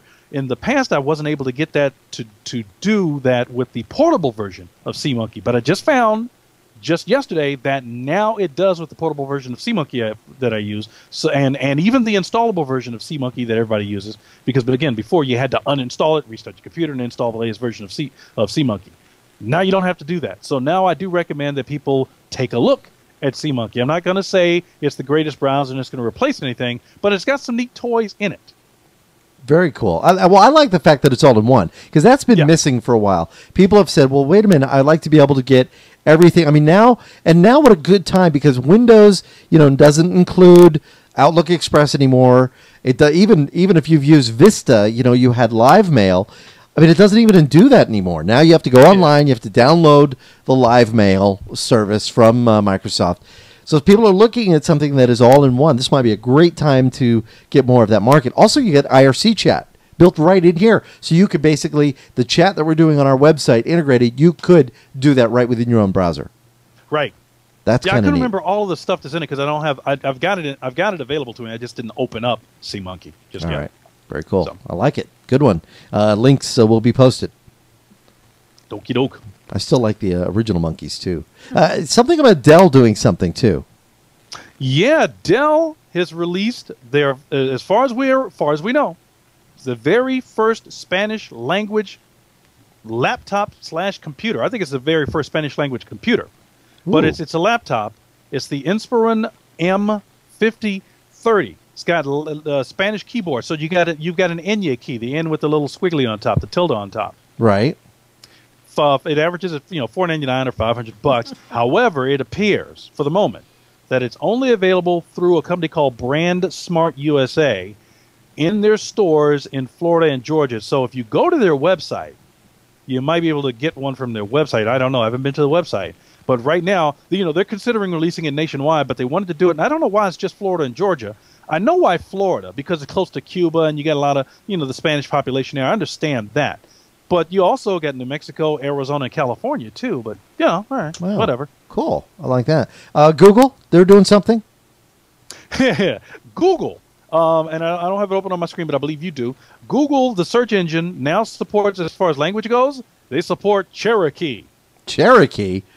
Like a Cherokee Indian, really? Yeah. Wow. I thought that was just neat. That is kind of cool there. Now, where do you find that? I mean, how would you integrate that? Let me see. I'm actually going to the post. I got it off of googleblog.blogspot.com. And let's see, the Cherokee, let me check the link. So I go to google.com, just like I'm going to do a search. But there's a, I found the link that takes me straight to Cherokee. Let me go to google.com and see if I can get to the Cherokee. Okay. Like a normal person would. Let's see, google.com, and let's see if I can change the language. Language tools, which is the link right off of google.com. All right. And let me see if Cherokee is listed, and it is. Wow, that's kind of cool. That's pretty neat. That's good. It keeps the languages alive. I know, because there are more and more Native American languages that are dying, and nobody speaks them anymore, and they're just gone. They are gone. Yeah, that's a shame, too. It really is. Yeah. All right, here's one I have for you. I mentioned this earlier. I just want to make sure you have this website link. The National Association of Photoshop Professionals. This is the website that they manage for getting all of that information that you need, like we did, at the show, where we kind of got a little of everything and, kind of pick up everything. It's at photoshopuser.com. It's photoshopuser.com. Here's the link for you. If you follow that to that website, they'll be able to give you all the information you need when it comes to, getting on the web and doing all that fun stuff that you might want to do on the web. So there's one right there for you. Okay. And that's about all I got for you today. For the graphics peoples. Yes, that's it. Let's see. Which I expect Gloria to become one. She's probably going to... I can see you doing some subcontracting of some grunt work to her here pretty soon. Well, she's doing really good on her design work. I think one of the things we're going to look at, too, is the technology involved in embroidery. I know that seems like weird for me to say, but they're doing a lot with scanning and everything. And you want to buy one of these... A big... what do they call them? It's an embroidery machine. They call it a serger? No, serger does these edges on your... Oh, okay. It's an embroidery machine. What do they run? About $5,000. Yeah. Okay. Did you see that look? They start as low as $2,000, but hold on, I'll be right back. I got to step out of here for a minute. and cry. What are you going to do? Oh, geez. But I want one. Yeah, that's you pretty can good. make some money. Well, Slick, one of the things I want now, because of going to Photoshop World, is now a digital SLR camera. I grabbed a couple of years ago. How many years ago was it? Like 6 years ago? No.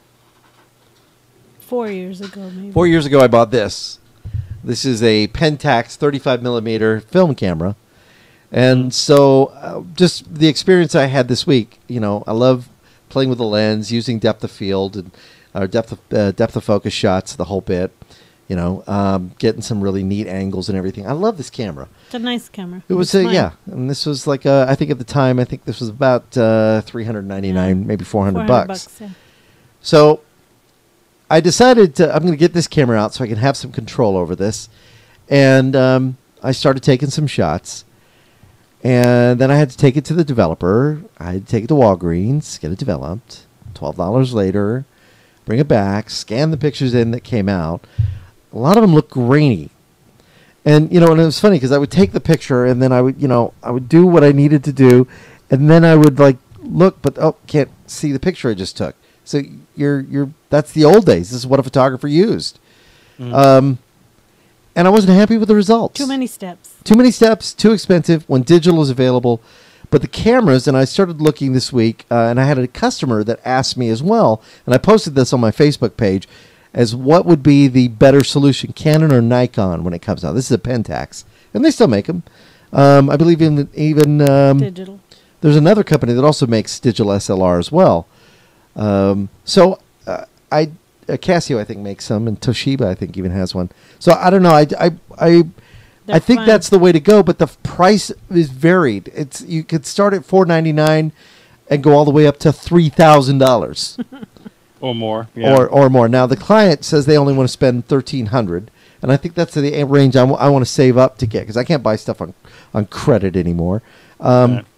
But I think it would be fun to get a digital SLR and play around with them. I wish I had one. I used to develop my own film and stuff too. Here's something: if you're still going to go the route of film, and I'm not saying that you shouldn't. I mean, this is something to consider. Is what I'm putting forth. Right. If you shoot the negatives, and you take them in for developing, isn't there? There's got to be one of these devices on the market. There's got to be a device where you can run the negative through some kind of a importer that will reverse the image and make it a digital image. It's got to be. Well, you could essentially have them burn it onto a CD, or you have a scanner, if that's what you mean, where you could take a scanner and scan the negative. They have that, and then you just inverse it, and then you could play around with your color and all that stuff. But once they burn that, once they image that, there's not too. I don't think you can go very far with it. That's why I think it's probably better just having a digital, and then I could just take a picture, see how it looks. Okay, and I argue that maybe there is, depending on the quality of film. Because if you get the low speed or the high speed film, right, then the image quality, of course, is going to be a little grainy. But if you get the very, very low speed film, I wonder if it isn't. So we could you use that film to blow up the posters and stuff. In my mind, it should still work.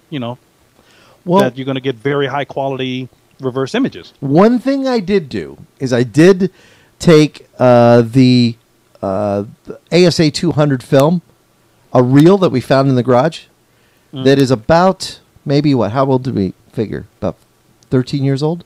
Which one is it of? The girls? The girls at Disneyland. About 10 years old. No longer than that. You think? Yeah. When they were babies? Yeah. Oh, yeah. I think it was about 13 years old and had it developed. And it actually came out okay. It was a little grainy. But the pictures that I took, now it was older film, and probably from about 6 or 7 years old, that ended up being also grainy. So it wasn't too, and it's not the photographer, because I know how to take pictures, but it just wasn't that good experience. Now I'm going to try with a new fresh roll of film and see if that makes a difference. I think it will. Yeah. So we'll find out. But you know what I wish somebody would consider doing, and they probably won't, because it's probably not. Number one, I already know it's not going to make any money for camera manufacturers. I think I already understand that right up front. But I just thought about this while you and I were talking about cameras right now.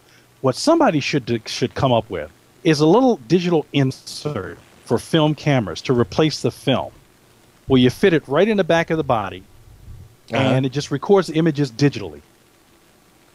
And you take it out. Yeah. Huh? I see what you're saying. Yeah.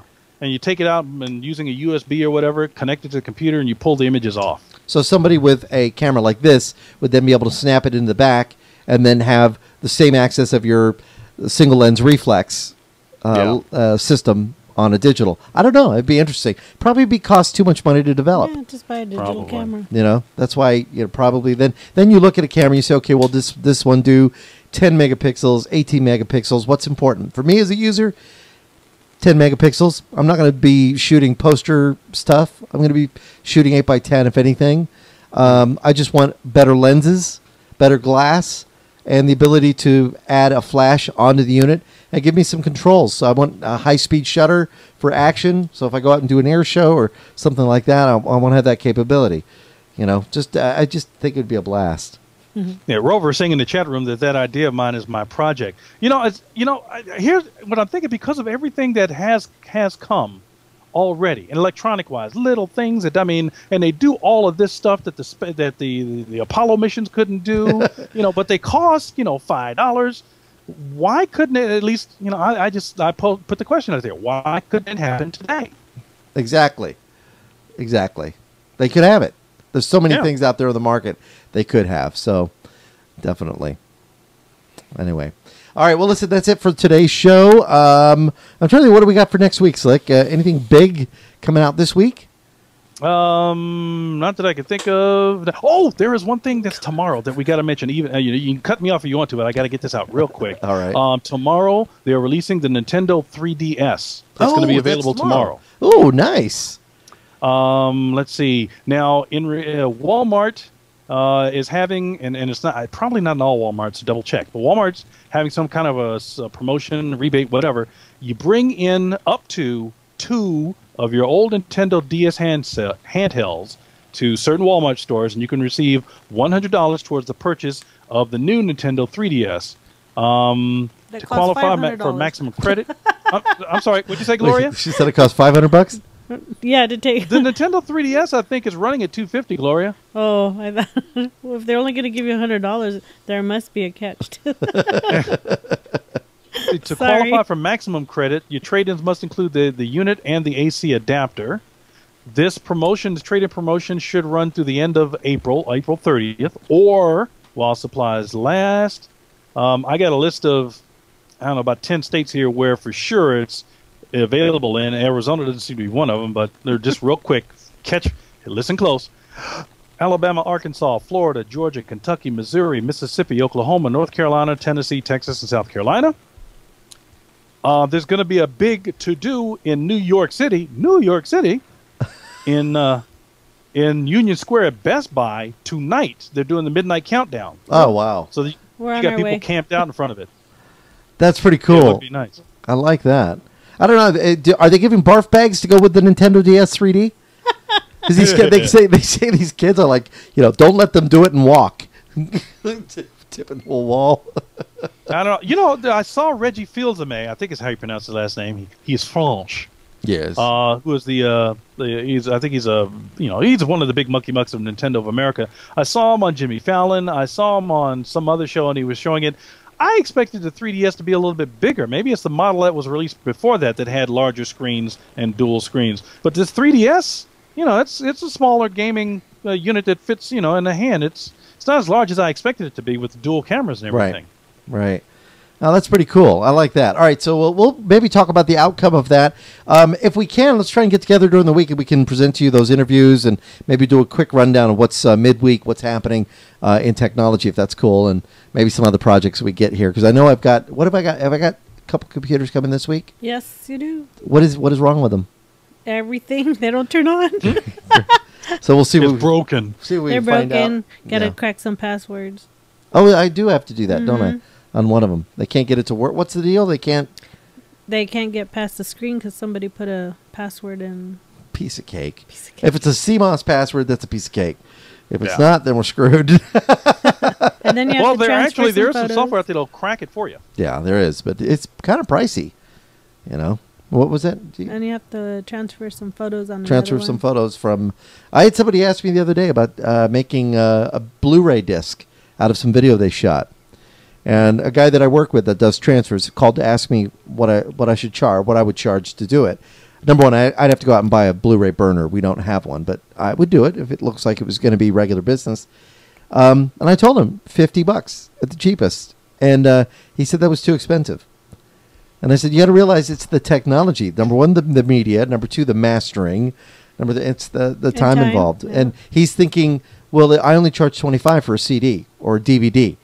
Well, it's different. Consider you should double it if it's going to be a Blu-ray, not because you can, but because there is more involved in the overall process.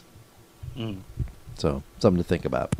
All right, we'll connect up during the week, and we'll announce it on our website, what we're going to be doing. Still working on the new website. Just haven't been able to get anything up yet. I'd like to get it all done once it's ready to go, and then have it up there. But maybe we'll give you a preview at some point.